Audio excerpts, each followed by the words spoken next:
அனைவருக்கும் வணக்கம். இது உங்கள் ரைட்டர் சீலனின் யூடியூப் பக்கம். நாம இன்னைக்கு பார்க்க போறது அறியப்படாத வரலாறு சீரீஸில் ஒரு முக்கியமான ஒரு வரலாறு பற்றித்தான். சேனல் சப்ஸ்கிரைப் பண்ணிக்கோங்க. அடுத்தடுத்த வீடியோஸ் நிறைய வரப்போகுது. வாங்க வீடியோக்குள்ள போகலாம். நம்ம வீடியோவின் தலைப்பு ஆணி மேல் துஞ்சிய தேவர், தக்கோலம் போரும், இராஜாதித்த சோழனின் வீர மரணமும். நீங்க ஷோலர் வரலாற்றை பத்தி எப்போதாவது வாசிச்சிருந்தீங்கன்னா உடனே உங்க ஞாபகத்துக்கு வர்றது அந்த பிரம்மாண்டமான கோவில்களும் அப்புறம் அவங்களோட கடல் கடந்த வெற்றிகளும் தான் இல்லையா? ஆமா, நிச்சயமா. ஆனா அதை தாண்டி ஒரு மர்மம் எப்பவுமே வரலாற்றுல விவாதிக்கப்படும். சரியா சொன்னீங்க. அது ஆதித்த கரிகாலனோட கொலை. ஒரு மாபெரும் வீரன் எப்படி ஒரு சதியால வீழ்த்தப்பட்டான் அப்படிங்கிற மர்மம் அது. ஆனா என்னன்னா, ஆதித்த கரிகாலனுக்கும் பல வருஷங்களுக்கு முன்னாடியே சோழ தேசத்துல அதை விட பல மடங்கு அதிரடியான ஒரு நிஜ கதை நடந்திருக்கு. எந்த ஒரு வரலாற்று நாவலையும் மிஞ்சக்கூடிய கதை அது. இன்னைக்கு நம்ம முன்னே இருக்கிற ஆவணங்களை பாத்தீங்கன்னா பழங்கால செப்பேடுகள், கர்நாடகாவில் இருக்கிற ஒரு விசித்திரமான நடுக்கள், அப்புறம் தொல்லியல் ஆய்வறிக்கைகள்னு ஒரு பெரிய தரவு குவியலே நம்ம கிட்ட இருக்கு. இந்த தரவுகளை எல்லாம் ஒன்னா இணைச்சு இன்னைக்கு நம்மளோட இந்த ஆழ்ந்த அலசல்லாம் நம்ம தேட போறது பராந்தக சோழனோட மூத்த மகனும் பட்டத்திழரசனுமான இராஜாதித்த சோழனோட கதையதான். அதாவது ஒரு மாபெரும் இளவரசனோட வீரம், பல வருஷங்களா பின்னப்பட்ட ஒரு உளவு வலை, ஒரு போர்க்கள துரோகம், இதை எல்லாத்தையும் தான் நம்ம இன்னைக்கு முழுமையா கட்டவிழுக்க போறோம். கண்டிப்பா. இந்த தரவுகளை சும்மா மேலோட்டமா பார்த்தா இது ரெண்டு அரசர்களுக்கு நடுவுல நடந்த ஒரு சாதாரண போர் மாதிரி தான் தோணும். ஆனா ஆழமா படிக்கும்போது தான் வரலாறு அப்படிங்கிறது மனிதர்களோட உளவியல், அவங்க பல வருஷங்களா தீற்ற சதித்திட்டங்கள், இதற்கெல்லாம் ஒரு சாட்சியா இருக்கிறது புரியும். ஆமா, ஒரு சாம்ராஜ்யத்தை வீழ்த்த எதிரிகள் கையாண்ட உளவியல் தந்திரங்களையும் அன்றைய இராணுவ கட்டமைப்போட ஓட்டைகளையும் நாம உற்று நோக்க வேண்டியிருக்கு.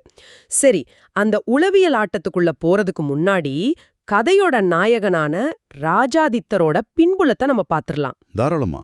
கிபி 910 வருஷத்தை சேர்ந்த உதயேந்திரம் செப்பேடுகள் இதுல ஒரு முக்கியமான தகவலை தருது. இந்த செப்பேடுகள் அப்படிங்கிறது அன்றைய காலகட்டத்தோட அதிகாரப்பூர்வமான ஒரு அரசிதழ், அதாவது ஒரு கெஜெட் மாதிரி தானே? ஆமா, சரியா சொன்னீங்க. எந்த காலத்திலயும் அழிஞ்சிடக்கூடாது அப்படிங்கிறதுக்காக அரசரோட கட்டளைகளை செம்புல பொறிச்சு வைப்பாங்க. அந்த ஆவணத்தின்படி பாத்தீங்கன்னா முதலாம் பராந்தக சோழனுக்கு 2 சேர நாட்டு மனைவிகள் இருந்திருக்காங்க. ஓ, சேர நாட்டு மனைவிகள். அதுல ஒருவரான கோ கீலான் அடிகளுக்கும் பராந்தக சோழனுக்கும் பிறந்த மூத்த மகன் தான் இந்த ராஜாதித்தர். தெற்கே இருக்கிற சேரர்களோட திருமண உறவை வச்சுக்கிட்டு வடக்கே இருக்கிற எதிரிகளான ராஷ்டிரகூடர்களை சமாளிக்கிறது தான் பராந்தகரோட திட்டமா இருந்திருக்கு. ஆமா, அது அன்றைய காலகட்டத்தோட மிக முக்கியமான அரசியல் யூகம். தெற்கு எல்லையை பாதுகாத்துக்கிட்டா முழு கவனத்தையும் வடக்குல செலுத்தலாம் இல்லையா? நிச்சயமா. வட எல்லையில ராஷ்டிரகூடர்களால எப்ப வேணா ஒரு பெரிய போர் வெடிக்கலாம் அப்படிங்கறத உணர்ந்த பராந்தகர் கிபி 923 முதல் 30 வரையிலான காலகட்டத்திலேயே தனது மூத்த மகனை ஒரு பெரும் படையோட வட எல்லைக்கு அனுப்புறாரு. திருமுனைப்பாடி நாட்டில் இருக்கிற இராஜாதித்யபுரம், அதாவது இப்போதைய திருநாவலூர் பகுதிக்கு இளவரசன் போறான். அவனோட தாயாரும் தம்பி அரிஞ்சய சோழனும் கூட அங்க போய் அவனோட இணையிறாங்க. சரி, இத நாம சற்று விரிவாகவே அலசுவோம். ஒரு இளவரசன் எதிரிகளோட தாக்குதலை எதிர்பார்த்து ஒரு இராணுவ முகாமை அமைச்சுக்கிட்டு வட எல்லையில பல வருஷங்களா காத்திருக்கான். அவனோட முழு கவனமும் போர் பயிற்சியில தானே இருந்திருக்கணும். பொதுவா அப்படித்தான் தோணும். ஆனா பெரம்பலூர் மாவட்டம் வாலிகண்டபுரத்துல கிடைச்ச கல்வெட்டுகள் வேற ஒரு கதையை சொல்லுது. ஆமா, கோதண்ட மயிலாட்டி, கரணநாயகம், குமாரடி, திருவரங்கன் இந்த மாதிரி அதிகாரிகளை வச்சு மிகச் சிறப்பா வரி வசூல் செஞ்சு நில அளவையெல்லாம் பண்ணி அந்த பகுதியை நிர்வாகம் செஞ்சிருக்கான் ராஜாதித்யன். இதை விட எனக்கு ரொம்ப ஆச்சரியமான விஷயம் ஒன்னு இருக்கு. அந்த ஏரியாவை பத்தி தானே சொல்ல வர்றேன். அதேதான். இன்னைக்கு சென்னை நகரத்தோட முக்கிய நீர் ஆதாரமா இருக்கிற வீராணம் ஏரி உருவானதும் இதே இராணுவ முகாம் காலகட்டத்துல தான். போர் பதற்றத்துக்கு நடுவுல ஒரு மாபெரும் ஏரியை வெற்றது எப்படி சாத்தியம்? ஒரு இராணுவ முகாம்ல எதற்கு இவ்ளோ பெரிய சிவில் இன்ஜினியரிங் வேலை? இது ரொம்ப நல்ல கேள்வி. அன்றைய இராணுவ தளவாடங்களோட தேவையை நாம கொஞ்சம் புரிஞ்சுக்கணும். பல ஆயிரக்கணக்கான போர் வீரர்கள், யானைகள், குதிரைகள் ஒரு இடத்துல முகாமிட்டிருக்காங்க. அவங்களுக்கு தண்ணீர் வேணும், தினமும் டன் கணக்குல உணவு வேணும். ஓ, அப்ப அந்த உணவு தானியங்களை அந்த பகுதியிலேயே உற்பத்தி செஞ்சாகணும். எக்ஸாக்ட்லி. விவசாயம் செழிச்சாதான் வரி கிடைக்கும், வரி கிடைச்சாதான் அவ்வளவு பெரிய படைய பராமரிக்க முடியும். ஆக வீராணம் ஏரி அப்படின்றது வெறும் விவசாய திட்டம் மட்டும் கிடையாது, அது அந்த மாபெரும் படைய தக்க வைப்பதற்கான ஒரு இராணுவ பொருளாதார திட்டம். அட, போர் முனையில இருந்து கொண்டே இப்படி ஒரு தொலைநோக்கு திட்டத்தை செயல்படுத்தியதுல தான் இராஜாதித்தரோட மாபெரும் நிர்வாகத்திறன் வெளிப்படுது. ஆமா, ஆனா அந்த படையோட கட்டமைப்புலயும் ஒரு சுவாரஸ்யம் இருக்கு பாத்தீங்களா? ஆமா, ஆவணங்களின்படி இராஜாதித்தரோட படையில சோழ வீரர்களை விட கேரள நாட்டுல இருந்து வந்த கேரள படை வீரர்கள் தான் அதிகமா இருந்திருக்காங்க. தனது தாய் சேரநாட்டை சேர்ந்தவர் அப்படிங்கறதால அண்டை நாட்டுல இருக்கிற சிறந்த போர் தந்திரங்கள் தெரிஞ்ச வீரர்களை இளவரசன் தனது படையில இணைச்சிருக்கான். வெவ்வேறு வகையான போர் முறைகள் தெரிஞ்ச ஒரு பன்முகத்தன்மை கொண்ட படையை உருவாக்குறது ஒரு வகையில மாபெரும் பலம்தான். ஆனா அந்த பன்முகத்தன்மை தான் அவனுக்கு மிகப்பெரிய பலவீனமா மாறப்போகுது அப்படிங்கறத அவன் உணரவே இல்லை. சோழர் படையில ஏராளமான கேரள வீரர்கள் இருக்கிறத எதிரியான ராஷ்டிரகூடர்கள் மிக தெளிவா கவனிச்சாங்க. ஆமா, பல்லாயிரக்கணக்கான மலையாளம் கலந்த தமிழ் பேசுற வீரர்களுக்கு நடுவுல தங்களோட ஆட்களையும் மிக எளிதா கலந்துவிட முடியும் அப்படிங்கறத அவங்க கண்டுபிடிச்சாங்க. இந்த ஒரு ஓட்டையை பயன்படுத்தி தான் ஒட்டுமொத்த சதிவலையோட நாயகனான வெள்ளையங்குமரன் சோழர் படைக்குள்ள நுழைறான். இந்த வெள்ளையங்குமரன் சோழர்களை சேர்ந்தவனும் கிடையாது, ராஷ்டிரகூடர்களை சேர்ந்தவனும் கிடையாது. ஆமா, அவனோட பூர்வீகமே சேரநாடு தான். காந்தல்லூர் சாலை மாதிரியான புகழ்பெற்ற கல்வி நிலையங்கள்ல போர்க்கலைகளை கற்றவன் அவன். ஆனா அவனுக்கு இராஷ்டிரகூட இளவரசன் கன்னரதேவன் மேல தீவிரமான விசுவாசம். அவனுக்காக ஒரு ஒற்றனா செயல்பட சம்மதிக்கிறான். இங்கதான் ஒரு முக்கியமான கேள்வி வருது. ஒரு இராணுவ படைக்குள்ள எந்த ஒரு பின்புல சரிபார்ப்பும் இல்லாம ஒரு ஒற்றனால எப்படி இவ்வளவு எளிதா நுழைஞ்சிட முடியும்? அதாவது அக்காலத்துல இன்றைய நவீன உலக போல டிஜிட்டல் ஆவணங்களோ இல்ல கைரேகை பதிவுகளோ கிடையாது இல்லையா? ஆட்களை சேர்க்கும்போது அவங்களோட மொழி, உடல் தகுதி, அப்புறம் போர் உத்திகளை வச்சுதான் படையில இணைப்பாங்க. ஓ, அப்போ வெள்ளையங்குமரன் சேரநாட்டை சேர்ந்தவன் அப்படிங்கறதால அவனோட மொழி அவனுக்கு கை கொடுத்துருச்சு. சோழர் படையில ஏற்கனவே இருந்த கேரள வீரர்களோட அவன் மிக எளிதா கலந்துட்டான். யாருக்கும் எந்த சந்தேகமும் வரல. அவன் உள்ள நுழைஞ்சது மட்டும் இல்லாம பல வருஷங்களா ஒரு ஸ்லீப்பர் ஏஜென்ட் போலவே செயல்பட்டிருக்கான்.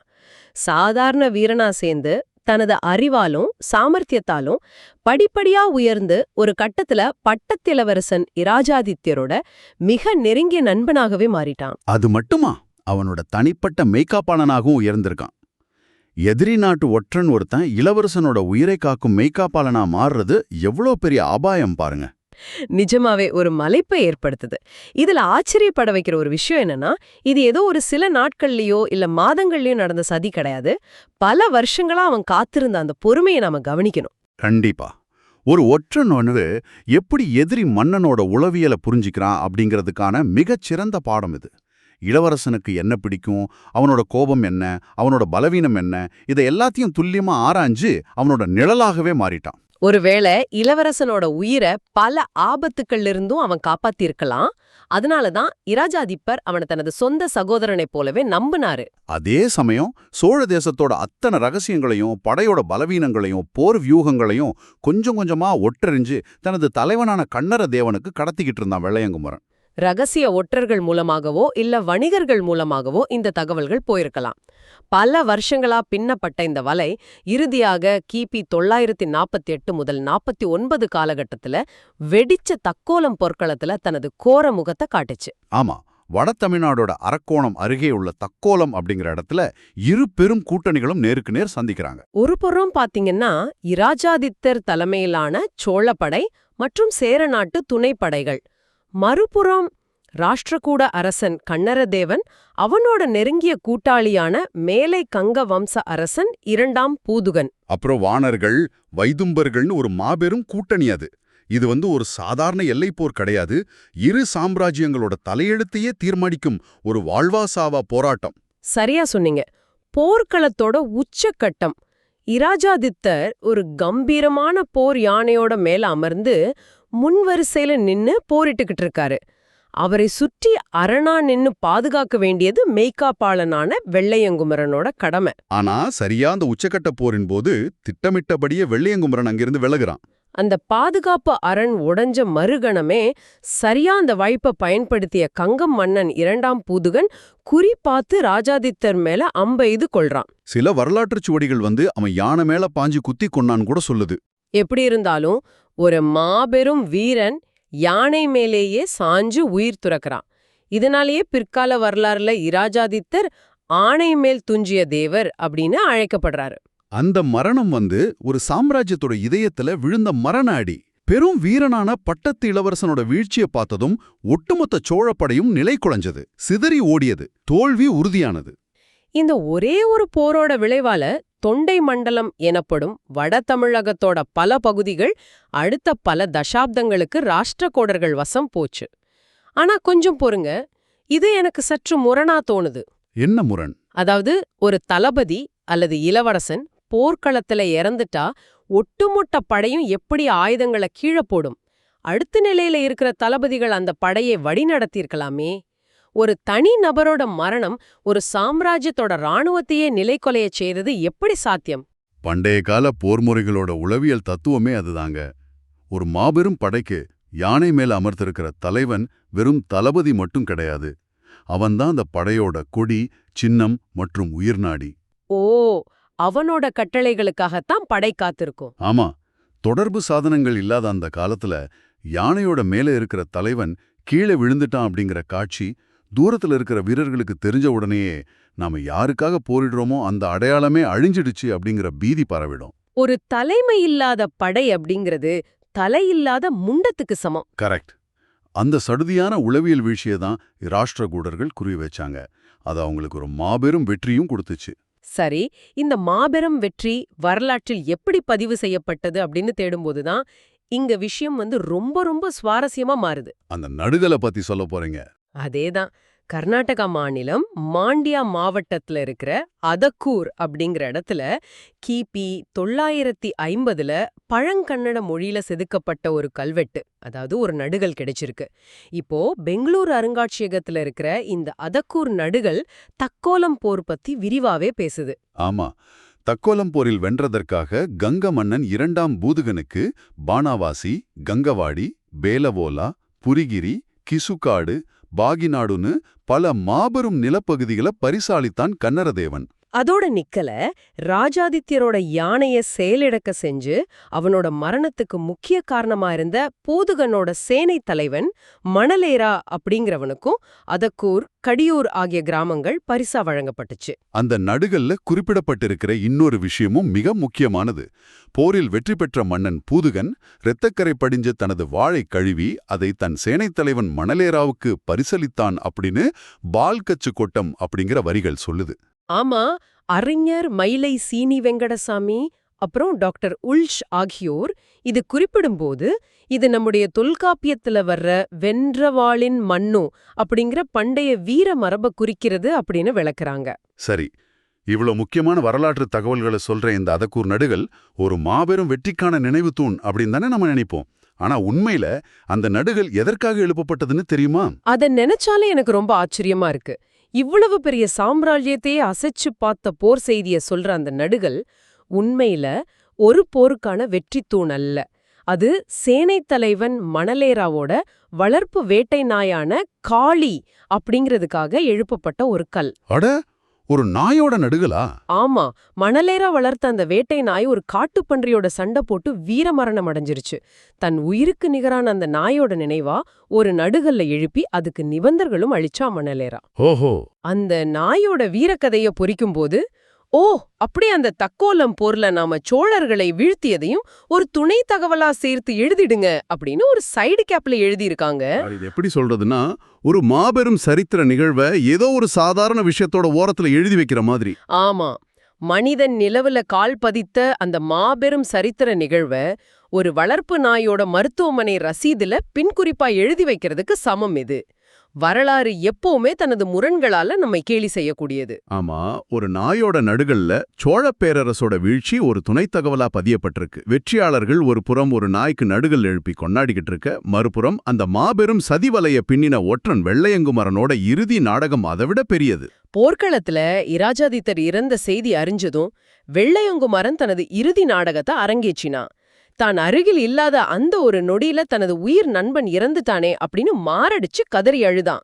பெரும் துயரம் கொண்டவன் போல பல நாட்கள் நடிச்சான். அந்த அவமானத்தால உலக வாழ்வியே தான் வெறுப்பதா கூறி துறவு பூண்டி நேரா சென்னைக்கருகுள்ள திருவொற்றியூர் மகாதேவர் கோவில சென்றடைஞ்சான். அங்கே போய் நிரஞ்சன குரு அப்படிங்கிறவர்கிட்ட தீட்சை பெற்று தனது பெயரை சதுரானன பண்டிதன் அப்படின்னு மாத்திக்கிட்டான். அந்த மடத்தோட தலைவராகி மாணவர்களுக்கு கல்வி கற்பிக்கும் சேவையில தீவிரமா ஈடுபட்டான். வெளியுலகிற்கு அவன் ஒரு மாபெரும் துறவி. ஆனா அவன் உள்ளுக்குள்ள என்னமோ அந்த விசுவாசமான ஒற்றன்தான். இதுக்கான ஆதாரம் என்னன்னு தெரியுமா? என்ன ஆதாரம்? துறவியான பிறகும் மடாதிபதியான பிறகும் கூட எதிரி நாட்டு அரசனான கன்னரதேவரோட பிறந்த நாள திருவொற்றியூர் கோவில்ல மிக விமரிசையா கொண்டாட பொற்காசுகளை கொட்டி கொடுத்திருக்கான். இது 1912-13 ஆண்டுகள்ல தொல்லியல் ஆய்வாளர் கிருஷ்ணசாஸ்திரி அவங்களோட குறிப்புகள்ல தெளிவா பதிவாகிருக்கு. அட, ஒரு மாபெரும் சாம்ராஜ்யத்தை வீழ்த்திய ஒற்றன் அதே சாம்ராஜ்யத்தோட நிலப்பரப்புல ஒரு மடாதிபதியா மக்கள் வணங்கும் ஒரு துறவியா வாழ்ந்திருக்கான். இன்றும் திருவொற்றியூர் ஆதிபுரீஸ்வரர் கோவில்ல இருக்கிற ஒரு சிலை, பலரும் சங்கராச்சாரியார்னு நினைச்சுக்கிட்டு இருக்கிற அந்த சிலை உண்மையில இந்த சதுரானன பண்டிதனாகவே இருக்கலாம்னு ஆய்வாளர்கள் கருதுறாங்க. இன்றும் அங்க கேரள பிராமணர்கள் முக்கிய பூஜைகளை செய்வதும் இந்த சம்பவங்களோடு தொடர்புடைய ஒரு வரலாற்று நீட்சிதான். கண்ணெதிரே ஒரு துரோகி மடாதிபதியா வாழ்ந்து மறைஞ்சிருக்கான். ஆனா அதே சமயம் காலம் வீழ்ந்த வீரனுக்கு தனது மரியாதையை செலுத்த தவறுவதில்லை. போரில் தோற்றாலும் களத்துல முன்வரிசையில நின்னு உயிரை கொடுத்த இராஜாதித்யரோட வீரம் 1000 ஆண்டுகள் கடந்தும் கொண்டாடப்படுது. ஆமா, கிபி 1006ல முதலாம் இராஜராசனோட பெரிய லேடன் செப்பேடுகளும் சரி, கிபி 1018ல இராஜேந்திர சோழனோட திருவாலங்காடு செப்பேடுகளும் சரி, இராஜாதித்யனோட வீரத்தை போற்றி புகழாங்க. தற்போதைய காலத்திலேயும் அந்த அங்கீகாரம் தொடருது. எந்த போர்க்களத்துல ராஜாதித்தர் வீழ்ந்தாரோ அதே அரக்கோணம் தக்கோலம் பகுதியில அமைந்துள்ள மத்திய தொழில் பாதுகாப்பு படையோட, அதாவது CISF பயிற்சி மையத்துக்கு மார்ச் 7ஆம் தேதி 2025 அன்று இந்திய உள்துறை அமைச்சகம் ராஜா ஆதித்ய சோழன் பயிற்சி மையம் அப்படின்னு பெயரிட்டு பெருமை சேர்த்திருக்கு. 1000 ஆண்டுகள் கழித்தும் ஒரு சாம்ராஜ்யத்தோட அரசாங்கம் வீழ்ந்த அந்த வீரனுக்கு எழுந்து நின்னு மரியாதை செய்யுது. இன்னைக்கு நாம பேசின இந்த தரவுகள் நமக்கு கத்துதர பாடம் மிக தெளிவானது. ஒரு புறம் ஒரு மாபெரும் படையையே நிர்வகிக்கும் ஆளுமை கொண்ட இளவரசன், மறுபுறம் பல வருஷங்கள் பொறுமையா காத்திருந்து சதிவலைய பின்னின ஒரு ஒற்றன். வரலாறு வெறும் எண்களால எழுதப்படுவதில்லை. அது மனித மனங்களோட இருண்ட பக்கங்களாலும் போர்க்களத்தோட புழுதியிலும் தான் எழுதப்படுது. சரியா சொன்னீங்க. இறுதியா ஒரு விஷயத்தை நீங்களே சிந்திச்சு பாருங்க. ஒரு மாபெரும் சாம்ராஜ்யத்தோட தலையெழுத்தையே மாற்றிய தக்கோலம் போரோட வெற்றி செய்திகள் காளி அப்படிங்கிற ஒரு வேட்டை நாயோட நடுகல்ல தான் ஒரு சிறு குறிப்பா நமக்கு இன்னைக்கு கிடைச்சிருக்கு. ஆமா, ரொம்ப ஆச்சரியமான முரண் அது. நாம இன்னைக்கு சாதாரணம்னு நினைச்சு கடந்து போற எந்த ஒரு சிறிய விஷயமோ, ஒரு சாதாரண புகைப்படமோ அல்லது ஒரு சின்ன ரசீதோ கூட 1000 வருஷங்கள் கழிச்சு இந்த காலத்தோட வரலாற்றை மாற்றி எழுதும் ஒரு மிகப்பெரிய ஆவணமா மாறக்கூடும் இல்லையா? நிச்சயமா. உங்களை சுற்றியுள்ள அப்படிப்பட்ட சிறு குறிப்புகள் எவை அப்படின்னு என்றாவது நீங்க யோசிச்சிருக்கீங்களா? சிந்தித்து பாருங்கள். மற்றொரு சுவாரஸ்யமான வரலாற்று தேடலில் சந்திப்போம்.